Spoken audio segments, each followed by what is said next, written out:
Another thing people have been asking me about lately is my review of the new Marilyn Manson album that came out on September 11th. So I said I was going to do a review around the time it came out. Obviously, it's been some time since then.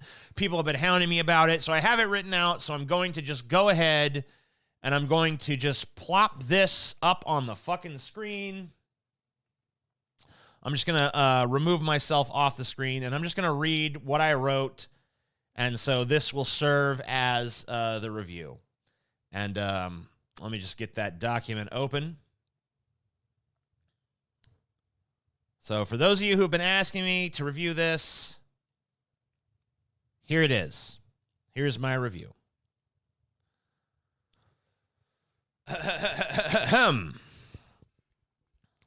Many have asked me to review Marilyn Manson's new album, We Are Chaos. I have decided to oblige them in their request.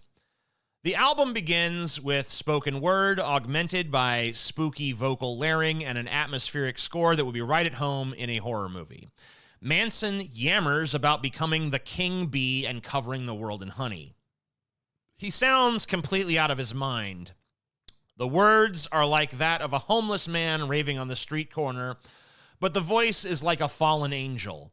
Out of nowhere, a crowd is laughing and cheering. Where did they come from? No time to process. Manson summarizes his disjointed but poetic rant with what feels like a summary. All I can see are gods on the left and demons on the right. A big drum kicks in, feeling very tribal and primitive. You really feel like you've crossed into some new plane, crossed the threshold, and entered the mind of Manson. The song is Red, Black, and Blue. Lyrically, it seems to be about the struggles to reconcile personal insecurities and character flaws with the idea of oneself as supreme. Narcissism versus inferiority complex. Am I garbage or God? Am I garbage or God? Church or trash can? He opines, before concluding with his trademark snark. Either way, you're a waste of my time. Musically and vocally, the track feels like it could have been released in 1998. If this sound was what followed up Antichrist Superstar instead of the glam rock of Mechanical Animals, that would have seemed very natural at the time. It feels like a throwback to an earlier era of Manson. Perhaps he is making a bit of a statement here as well, showing that he can still capture the sound associated with his 90s hits, not by merely mimicking them, but by showing an alternative tangent of that sound, a glimpse of a Manson that could have been. Will the whole album sound like this? The answer comes right away. No. Track 2 is the album is the eponymous We Are Chaos, and it sounds very little like any previous era of Marilyn Manson and is more akin to 60s or 70s era classic rock. The track sits somewhere between the Beatles and David Bowie if they were sung by a distressed demon voice of a 51-year-old libertine degenerate. I wasn't sure how I felt about this song when I first heard it. I found that Manson's vocals seemed too low in the mix, but the longer it grows on me, the more it is infectiously stuck in my head, and its wholly downbeat lyrics and singing set to intriguingly upbeat and up-tempo music. We are sick, fucked up, and complicated. We are chaos. We can't be cured, Manson tells us over and over again. And looking around the world in 2020, these words ring deeply true. He claims that he did not write the song to address current events, but actually wrote it a year and a half ago, intending it to be more personal. But he recognizes that it takes on a very different meaning in the context of 2020. Some have criticized the song for not being chaotic enough. To that, I would say that emotionally representing the feeling of chaos isn't necessarily accomplished by being chaotic. Next is the intense and animalistic intro to Don't Chase the Dead, which quickly gives way to a song with big, sweeping goth pop sensibilities dripping with romance. If you've got a girlfriend or wife or whoever you fuck who is into Manson and you play this song for her or him or them, while looking into their eyes, they will jump your bones like a savage. If Tonight Lasts Forever It won't matter if there's no tomorrow. That line sounds cool and all, but it's also a real panty dropper. I think that's essentially what this song is supposed to do, and it accomplishes that. But even if you're not using it to set an amorous atmosphere, it's still a catchy and energetic song that showcases the sort of musical sensibilities that made Manson stand out from his contemporaries in the first place. When it was announced that Shooter Jennings was producing Manson, many speculated that Manson was going to drop a country album. This did not turn out to be true, but it comes the closest to being true on the fourth track, Paint You With My Love. The chorus sounds tragically romantic, but the verses are twisted. Then, out of nowhere, the song intensifies into a whirlwind outro that feels big and threatening before melting into an acid trip on Mars. It's odd, even for a Manson song, and I think I love it. Next comes Halfway and One Step Forward, where Manson, for whatever reason, decides it's time for him to sound like Bauhaus meets Justin Timberlake.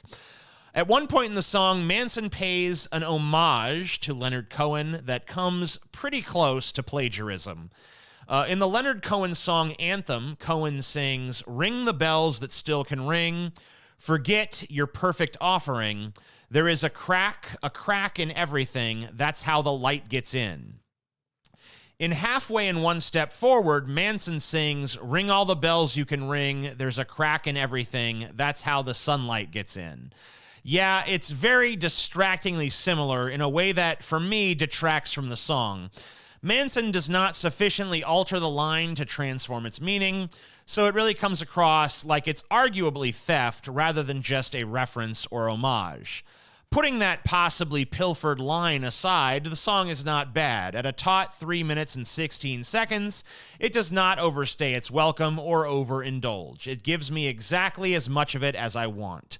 The hook is catchy, the atmosphere is heavy, and the poppy side of Manson is flexing its muscles. As far as Manson's overtly poppy songs go, however, I think I still prefer Kill For Me off of his 2017 album, Heaven Upside Down. It shows off much of the same repertoire, but with a more indelibly Manson-esque stamp and a more fully formed concept.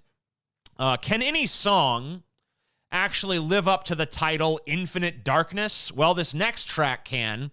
Just when it feels like the album might have been losing a little bit of its initial steam, this song plunges you into a whole new nightmare as Manson begins to bear the blackest parts of himself in his most introspective and self-deprecating song yet. The lyrics brim with malice and threats of violence towards himself and others. The nihilism roars, "You're dead longer than you're alive," over and over again. This is our chorus, screamed repeatedly and with real conviction, as if he's pouring all of himself into these words. Are they a message of despair or a message of hope? Just as Marilyn Manson as a concept is the melding of light and darkness, innocence and depravity, virtue and violence, so too is this chorus infused with both hope and despair. But this song isn't called Infinite Light, it's called Infinite Darkness, so the hope is swallowed before it can even register. It may manifest in a later track, but for now it is swallowed by the Nietzschean abyss, if you're familiar with the popular quote about fighting monsters. The next track is Perfume, and it swings and pulses. Lyrics caution about making a bargain with Satan if you're not willing to pay his price. Well, the exact wording is, if you conjure the devil, you better make sure you've got a bed for him to sleep in. I didn't know Satan needed much rest, but I think I'll make note of that. Here also, Manson poses another introspective question. Am I Superman? Am I superstitious? But my favorite lyric is the one that seems to be, at least according to my interpretation, directed right at former Manson lover Evan Rachel Wood, who is still on his mind after all this time and who has been spotlighted recently as a potential way to bring Manson down with her accusations that he was mentally and physically abusive and controlling during their time together. He sings, "So you wear your damage on your sleeve, but don't worry, it's all just tongue-in-cheek, yeah. Not a victim of fashion, more fascist than Vogue, 'cause victim is chic. You're as famous as your pain, victim is chic, yeah." Can I prove this line is about Wood? No, I can't. But that conclusion feels correct, at least to me. Who else does Manson know intimately enough to devote lyrics to who is both famous and either a victim or playing one? This may even be a repudiation on his part of the entire hashtag #MeToo movement, which would be strange considering that he seems to maintain a somewhat close relationship with ex-girlfriend Rose McGowan, who was instrumental in bringing hashtag #MeToo to the forefront and who has also, in recent interviews, described her own time with Manson in positive, almost glowing terms. It's perhaps a shame that such tabloidal elements have crept into the music of Marilyn Manson over the years, but it is perhaps simply an outgrowth of the phenomena of celebrity and the modern perceptions of that conception. Nonetheless, even if we listeners are not ourselves celebrities, we can perhaps learn something from this airing of dirty laundry if we are wise enough to look past the salacious and instead seek answers inward. The next song is called Keep My Head Together, and it rocks pretty hard. Every song on the album wants to get stuck in your head, and this one is a real competitor in that regard. The part that I find myself singing is, don't try changing someone else, you'll just end up changing yourself. I kind of wonder, though, is that really such a terrible thing? It's odd that a chameleon like Manson would fear change. There is a strong element of defensiveness to the song, where he sings, so you hand me a shovel and expect me to dig my own grave. He sings it like a demand. The implication is that he'd rather wrap the shovel around your fucking head. Next is Solve Coagula, which is perhaps the most vulnerable Manson has ever allowed himself to be on a record. This is the polar opposite of Antichrist Superstar, where he laid claim to the title of Nietzsche's Übermensch. Here, he is willing to admit his humanity, willing to concede to it and all of its flaws. I'm not special, I'm just broken, he declares. But is this seen as his first step towards some sort of recovery? No. The next line is, and I don't want to be fixed. He then declares that that there is no one else that he'd rather be, and that he will remain exactly as he is, despite whatever forces in the world might attempt to dilute or change him. Yet, is there a hint in the title of the song itself that he is not as immutable as the lyrics overtly project? Well, solvet coagula is a term that essentially means breaking things down to their constituent parts and then reforming them into something new. But Manson doesn't call the song Solve et Coagula. He calls it Solve Coagula. Now, I don't know why he omitted the et, or maybe, I think it might actually be pronounced but I'm not saying But I don't know if that changes the meaning in Manson's mind. Maybe it does, maybe it doesn't. I have no idea. Then comes the finale, the final word on the album, the big closing number, Broken Needle. The needle refers to a record needle, the needle on a record player. It's also analogizing a relationship. It's about how he cannot stop obsessing over memories of the past, how it continues to affect him, how it seems inescapable. This is something many of us can relate to, looking back at something that elicits within us an emotional cocktail. Maybe it's an entanglement that we haven't fully escaped despite our best efforts to extricate ourselves. The album ends with a vow, I'll never ever play you again. Basically saying I'll never once again become lost in or obsessed with this memory. It could also be seen as surrender to reform, like I'll never play someone again the way I played you. Play here stands for manipulation or control, but it's also, a double entendre with the playing of the record, or the playing of the memory. There's a dark twist here, though. So if you own this album on vinyl, you know that this record does not actually end. It simply sustains the last few notes in perpetuity. So the vow to never ever play it again is marred by the fact that it never actually stops playing. It will never end until you choose to end it, until you lift the needle. Does Manson have the strength to stop playing the record of his memory and the pain that it brings him? Do any of us have that strength? Can we put away the past and embrace a new future, wiser and stronger? Or are we forever going to live in the prison of our memories? basically just lost in what we've done, what we've seen, what's been done to us, what we felt, what we went through. Can we ever truly live in the present when we've yet to completely bury the past? Or is that even what we should do with the past?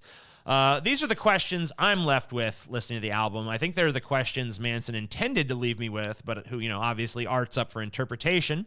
We Are Chaos has been called Manson's feel-good album by some critics, and Manson seems eager on his social media to spotlight this observation. For me, every Manson album has felt good, but this one is the first time I've seen a Manson album express hope and a desire to, if not exactly heal, then to at least accept one's own flaws and to exist as a purely aware human being. The songs are great, catchy, stripped down to their essence, powerful, sincere, and poignant, and they tell a story that, to my reckoning, is timeless and provocative.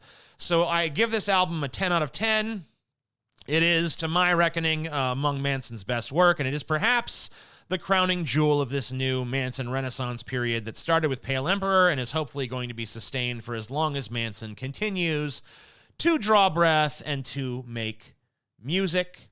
And I hope that for all of you people out there who continuously ask me to come up with this review, I hope that was satisfying to those of you who have asked me over and over again to do that.